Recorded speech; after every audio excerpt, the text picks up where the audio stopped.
Hey everyone. So today we're getting into another one of those kind of hot button topics, which is what is a Kundalini awakening? Because this is another one of those kind of hot words that a lot of times people will grasp onto and they get a little bit of information, but they don't really understand the full picture. So today I'm going to talk about what is a Kundalini awakening? What are you maybe going through or getting yourself into? And then how to navigate that process as a whole so that you can understand how to work with that energy. So to anybody who's never been here before, hi, I'm Elizabeth Blackwell from Blissful Home and Body. And I've spent well over the last decade of my life so that I can help others set sacred space and get to their highest and greatest self. So let's get started. So let's just start off with what the hell is Kundalini energy? Because this is kind of one of those things that it gets mixed in with a lot of other ideas and concepts, so it can sometimes get muddied or misunderstood.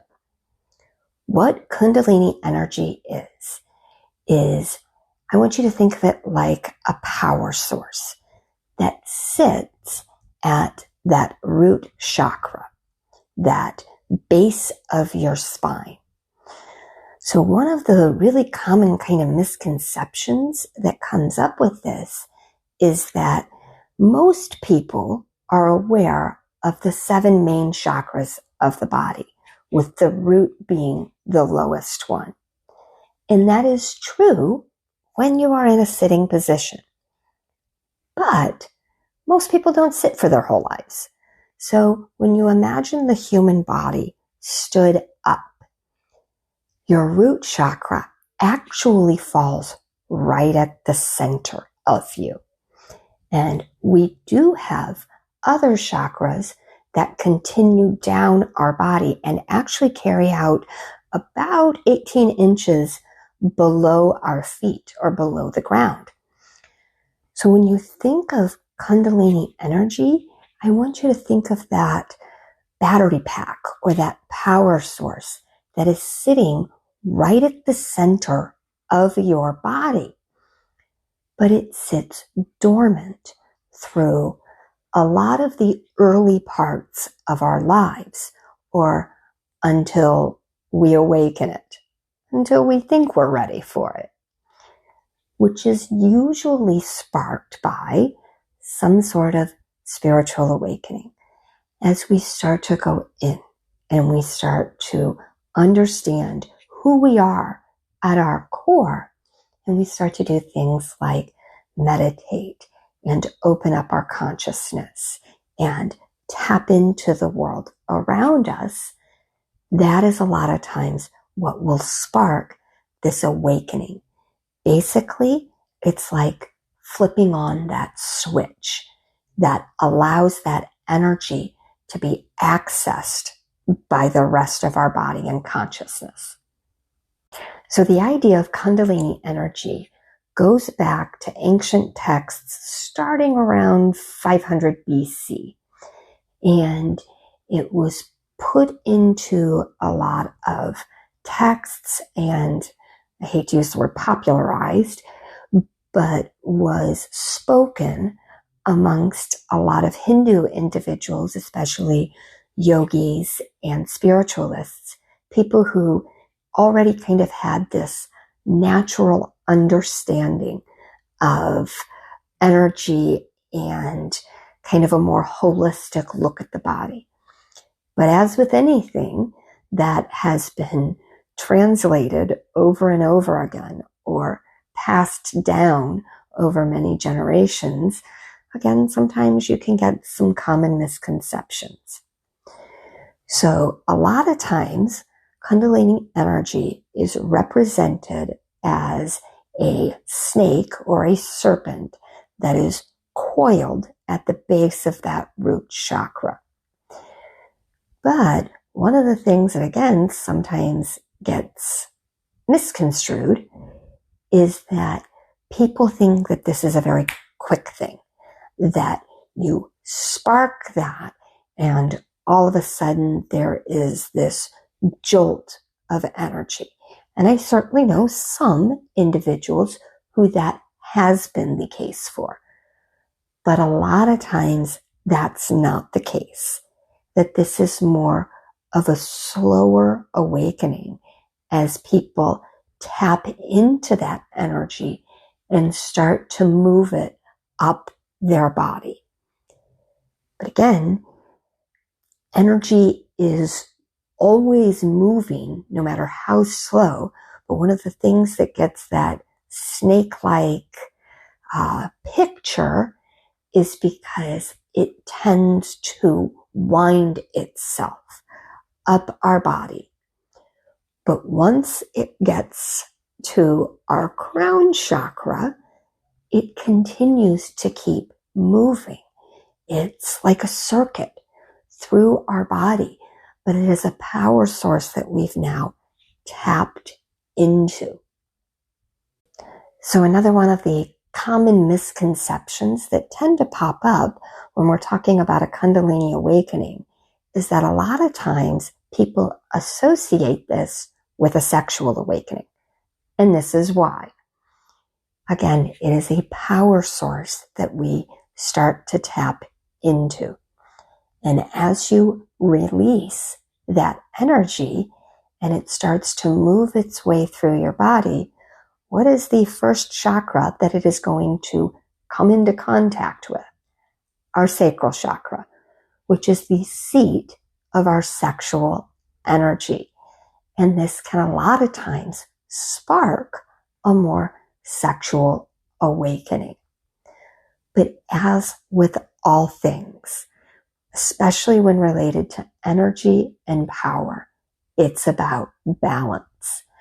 That we don't want to go to a fearful state and try to repress or push down things, because that will end up in an overly slow or stagnant energy.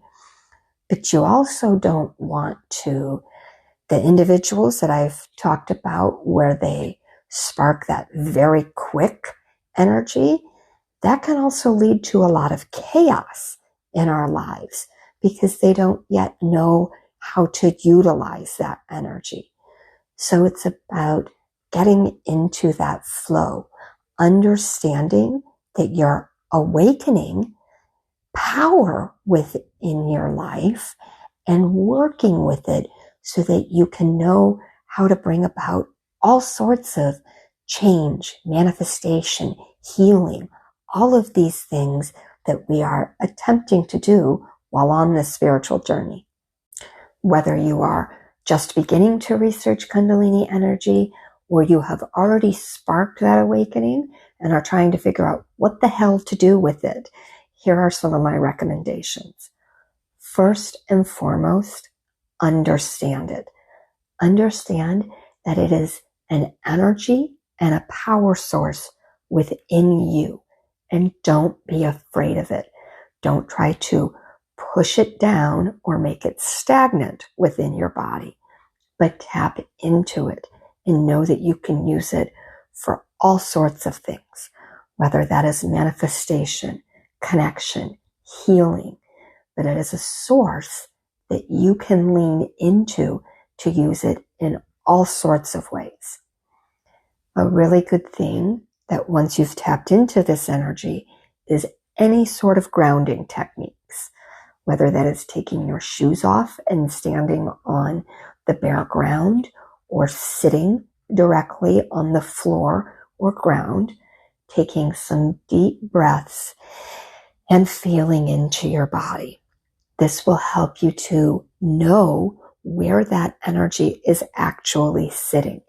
You may actually start to feel different physical effects as you awaken this energy, and know that that's okay too.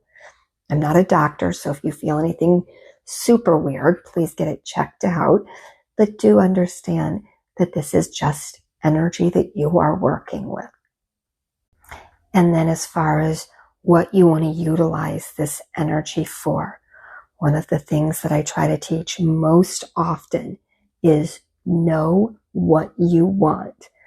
Know where it is that you are trying to bring about or create things in your life.